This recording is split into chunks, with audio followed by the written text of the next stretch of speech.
Salut tout le monde, j'espère que vous allez bien. Aujourd'hui, nous allons donc réaliser le DIY que j'ai réalisé sur TF1. Donc, je vous explique tout de suite. En gros, j'ai été contactée par TF1 grâce au biais de Séverine Génie, comme je vous ai expliqué dans ma première vidéo.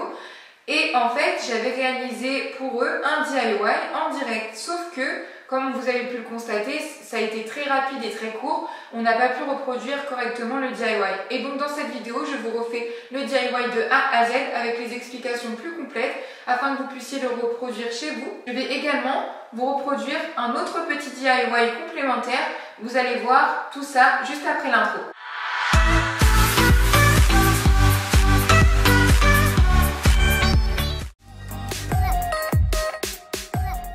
Avant de commencer la vidéo, du coup, comme vous le voyez à l'instant à l'écran, je vous ai mis mon petit extrait de passage sur TF1 avec la création du coup que j'ai réalisé en direct. Voilà ce qu'on va reproduire aujourd'hui. Donc c'est vrai qu'on n'a pas eu beaucoup d'explications pendant le tournage.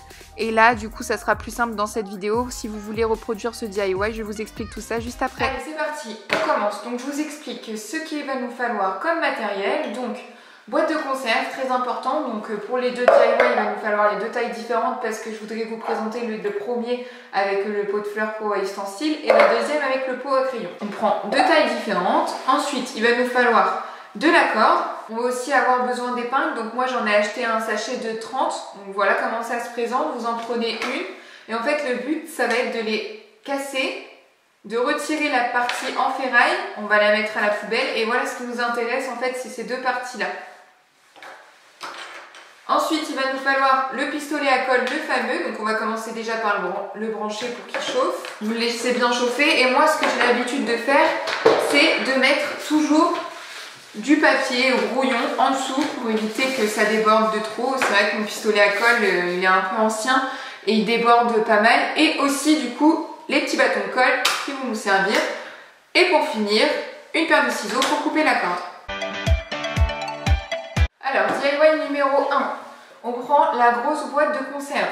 On va se munir des épingles, on les colle bien dans le sens où c'est tout lisse. On prend comme repère les petites rayures du pot de la boîte de conserve et donc on va se placer comme ceci, une par une, les unes à côté des autres et on les assemble avec un peu de colle ici. On est parti, normalement ça va être chaud. Ce DIY dure environ 15 minutes.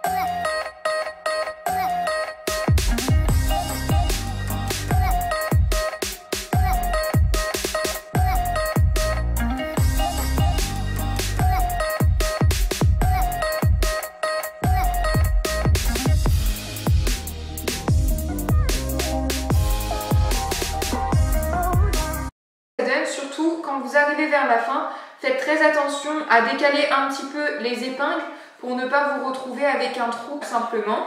Et là, on va passer à la pose de la corde autour du pot. Donc, on va prendre un gros morceau. On va commencer d'ici. On va poser la colle. On fait un point au début. On prend la corde. On va tourner et on va faire des points de colle petit à petit à différents endroits du pot pour que ça maintienne bien la corde au bon endroit.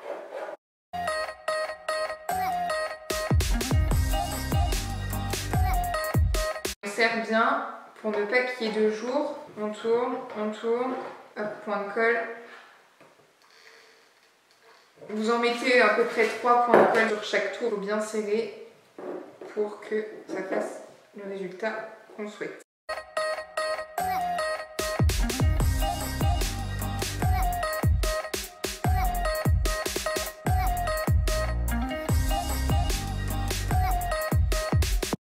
Si vous vous dépêchez, que vous arrivez à faire le tour assez rapidement, vous allez pouvoir constater que la colle est encore chaude et du coup ça va coller directement les anciens points de colle que vous avez fait tout à l'heure.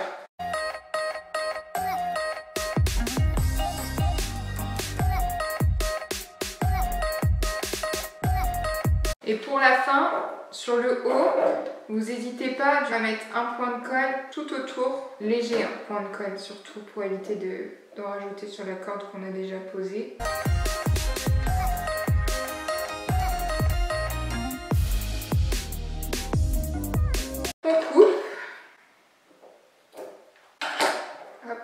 On appuie bien sur la finition. Ce que ça donne pour la première partie. Et là, on va attaquer la partie inférieure et on repart du bas. On prend de la corde et on va coller.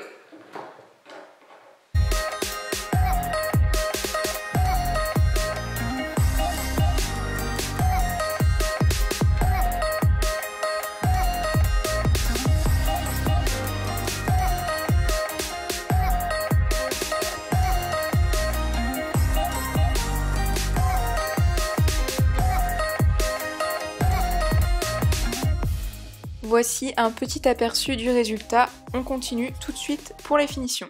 Quand vous arrivez ici, vous avez terminé de faire le tour en haut et en bas avec la corde. Vous prenez un morceau de corde que vous enroulez également autour des grandes rainures qui sont juste ici. Hop.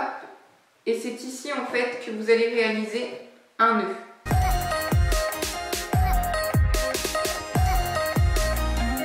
Voilà ce que ça donne. Et c'est comme ça que j'ai réalisé le DIY sur TF1. On est parti pour le deuxième DIY. Vous vous munissez de la plus petite boîte et d'épingles. Encore une fois, on est parti. Donc toujours la même procédure que le premier DIY. On va coller la partie plate de l'épingle et vous allez voir que là, ça va dépasser un petit peu. Ça va être fait exprès.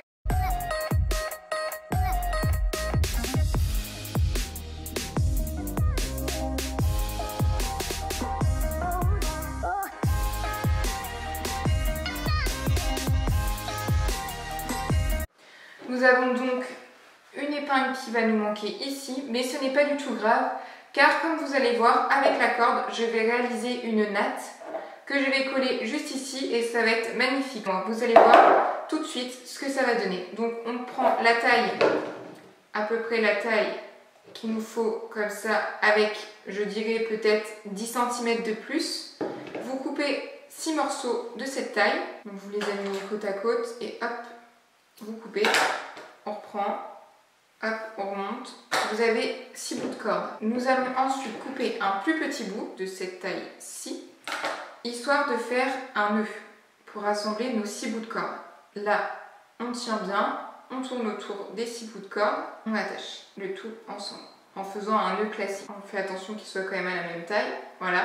On se retrouve avec ça et là maintenant on va prendre 2 bouts de corde ensemble et on va commencer à tresser une petite natte. Une natte classique qu'on fait dans les cheveux quand on est petite. Je vais vous montrer comment on procède pour la fin. On va vérifier si notre natte correspond bien à la taille et comme on peut le voir ici, oui.